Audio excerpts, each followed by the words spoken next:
আসসালামু আলাইকুম রাহমাতুল্লাহ। সুমন প্ল্যাটফর্মে তোমাদের সকলকে স্বাগতম। তো আজকে আমরা আলোচনা করব তোমাদের যে ক্লাস 8 এর আইসিটি বইটা আছে অর্থাৎ ডিজিটাল প্রযুক্তি সেটা হচ্ছে কত বলতো সেশন 8 নিয়ে। তো এই 8 নাম্বার সেশন নিয়ে আমরা আলোচনা করব যে এই অভিযান শেষে আমরা আসলে কি কি শিখলাম এই ব্যাপার নিয়ে বিস্তারিত। তো যেটা আমাদের কত বলতো যেটা হচ্ছে আমাদের প্রায় পর্ব অর্থাৎ পার্ট কত বলতো পার্ট হচ্ছে 11 হতে চলেছে তাই তো? পার্ট 11। ওকে। তো চলো আমরা শুরু করি।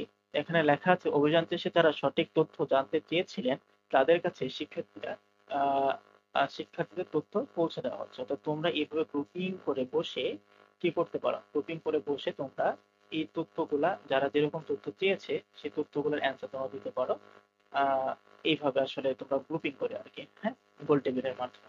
তো যাই হোক, তো এটা হচ্ছে চিত্র ছিল 1.31। তো আমাদের তথ্য যাচাই অভিযান শেষ হয়েছে। তো ইতিমধ্যে যারা আমাদের কাছে তথ্য জানতে চেয়েছে তাদের কাছে নিশ্চয়ই যাচাইকৃত সিদ্ধান্ত পৌঁছে দিয়েছি। কিন্তু এখানে আমাদের কাজ শেষ নয়, কারণ তথ্য যাচাই এর প্রয়োজনীয়তা আমাদের সব সময় থাকে। শুধুমাত্র ডিজিটাল প্রযুক্তি নয়, অন্যান্য বিষয়ের কাজ করতে গেলেও আমাদের তথ্য অনুসন্ধান ও যাচাই এর প্রয়োজন হবে। এই অভিজ্ঞতার মাধ্যমে কিভাবে তথ্য ভুলভাবে প্রচার হওয়ার আশঙ্কা থাকে তা আমরা অনুসন্ধান করতে পেরেছি। পরবর্তী পৃষ্ঠার ঘরে আমরা কিভাবে তথ্য ভুলভাবে প্রচার হয় তার 10টি প্রক্রিয়া লিখব। অর্থাৎ পরবর্তী পৃষ্ঠায় তোমাকে বলা হচ্ছে এই যে 10টি ভুল প্রক্রিয়া, ঠিক আছে, কেমন করে ভুলভাবে প্রচার হয় এইরকম প্রক্রিয়া লিখতে হবে। তো এটি আমার নিজের ভাবনা এবং অভিজ্ঞতা থেকে লিখবো। অর্থাৎ এখানে বলা হচ্ছে তুমি তোমার নিজের ভাবনা এবং অভিজ্ঞতা থেকে তুমি এগুলা লিখবা, কোথাও থেকে কপি করে নয়। কোথাও তোমাদের আইডিয়া এখানে শেয়ার করতে হবে, ঠিক আছে, তোমাদের ক্রিয়েটিভিটি। তো পাশের বন্ধুর সাথে তুমি আলোচনা করে নিও, অর্থাৎ পাশের বন্ধুর সাথে তুমি আলোচনা করতে পারবা।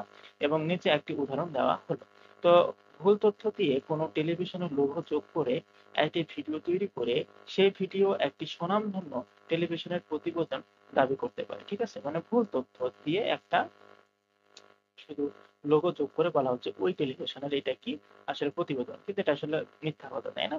তো এরকম ভাবে কিন্তু ভুল তথ্য প্রচার হতে পারে। তো এরকম টোটাল 10টা এখানে লেখার জন্য এখানে 10টা এই যে ঘর দেওয়া আছে, তাই না, 10টা। তো চলো এটা একটু আমরা সলভ করে ফেলি, এই 10টা আমরা পদ্ধতি অর্থাৎ কেমন করে ভুল তথ্য প্রচার হতে পারে সেটা শিখে ফেলি। তো এই যে এখানে একটু লেখা আছে, খেয়াল করে দেখো। 1 নাম্বার বলা হচ্ছে যে ভুল তথ্য প্রচারের লক্ষ্যে ভিডিও তৈরি করে তাতে কোনো প্রচলিত টেলিভিশন লোগো বসিয়ে প্রচার করা, এভাবে ভুল তথ্য প্রচার হতে পারে।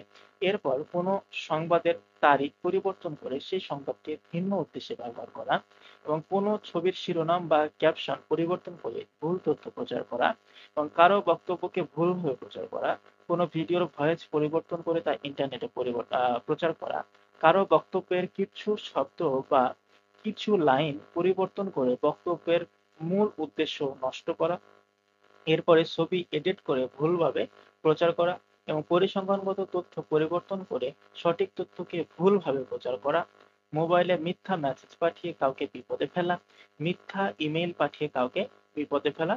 তো এরকম আরো অনেক হতে পারে। তুমি চাইলে তোমার মতো করে কি করতে পারো, তুমি চাইলে তুমি তোমার মতো করে ইউজ করতে পারো, ঠিক আছে, বা দেখা যাচ্ছে নতুন করে কিছু লিখতে পারো। তো আমি তোমাদেরকে বলবো তোমার চেষ্টাই করবা যে কিভাবে আসলে ভুল তথ্য প্রচার হতে পারে এরকম কিছু লিখতে, যেটা তোমার নিজেদের থেকে নিজের কি করে মনে হচ্ছে। দেখা যাচ্ছে এই 10টা ছাড়াও তোমরা যদি পারো সেগুলো আগে লিখবা, ঠিক আছে। তো চেষ্টা করবা নিজেদের ক্রিয়েটিভিটিকে এখানে একটু কি কাজে লাগাবে, ঠিক আছে। আচ্ছা, এরপর একটু খেয়াল করে দেখো, নিচে বলা হচ্ছে যে 10টি উপায় লেখা হয়ে গেছে। তো আমার পাশের বন্ধুকে আমার বইটি পড়তে দিব এবং তার বইটি আমি নিয়ে সে কি লিখেছে সেটা পড়ব। তো এই পুরো অভিজ্ঞতায় আমি কি নতুন জেনেছি যা আমার ভালো লেগেছে তা জানিয়ে আমার অভিভাবক বরাবর একটি চিঠি লিখব। তো চিঠিটি বাড়িতে গিয়েই লিখবো। তো লেখা শেষ হলে আবার অভিভাবককে পড়ে শোনাবো। সাপোজ তুমি তোমার মায়ের নামে বা বাবার নামে বা বরাবর তুমি কি লিখেছো, একটা চিঠি লিখেছো। তো সেই চিঠিটা তুমি চাইলে তোমার মাকে বা বাবাকে তুমি কি করতে পারো, পড়ে শোনাতে পারো। তো এখানে সেই চিঠি লেখাটার স্পেস, ঠিক আছে, এই জায়গাতে তোমরা কি করবা, ওই চিঠিটা লিখবা। তো চিঠিটা তুমি কেমন করে লিখতে হয় একটু আইডিয়া দেওয়ার জন্য চলো আমরা সেটা একটু নমুনা উত্তরটা দেখি। তাহলে চিঠির জন্য নমুনা যে উত্তরটা হচ্ছে সেটা হচ্ছে এইটা, ঠিক আছে। তো চিঠির নমুনা উত্তরটা একটু খেয়াল করে দেখো। তো এই জায়গাতে বলা হচ্ছে যে প্রিয় বাবা মা, ঠিক আছে, বলা হচ্ছে যে প্রিয় বাবা মা, একটু বড় করি, হ্যাঁ, বলা হচ্ছে যে প্রিয় বাবা মা, তুমি, আমি, আমরা সবাই এখন তথ্যের মহাসমুদ্রের মাঝে থাকি। তো প্রতিনিয়ত অজস্র তথ্যের প্রবাহ আমাদের চারপাশে। কিন্তু এগুলোর কোনটি ভুল আর কোনটি সঠিক তা যাচাই করা আমাদের জন্য বেশ কঠিন। তো ইদানিং অনলাইনের মাধ্যমে অসত্য তথ্য প্রকাশ বেশি হওয়ায় সচেতন মানুষেরা অনেক অনলাইন মাধ্যমের উপর আস্থা রাখে না।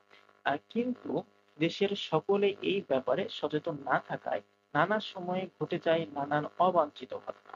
তো এরকম পরিস্থিতিতে তথ্য যাচাই অভিযান আমাদের জন্য এক অতি জরুরি বিষয়। তোমার তোমরা জেনে খুশি হবে যে সম্প্রতি আমি স্কুলে অষ্টম শ্রেণীর ডিজিটাল প্রযুক্তি বইয়ের শিখন অভিজ্ঞতা এক সম্পন্ন করেছি এবং এর মূল উদ্দেশ্য ছিল তথ্য যাচাই অভিযান সম্পর্কে হাতে কলমে শিক্ষা। তো আমি এটা সঠিকভাবে সম্পন্ন করেছি।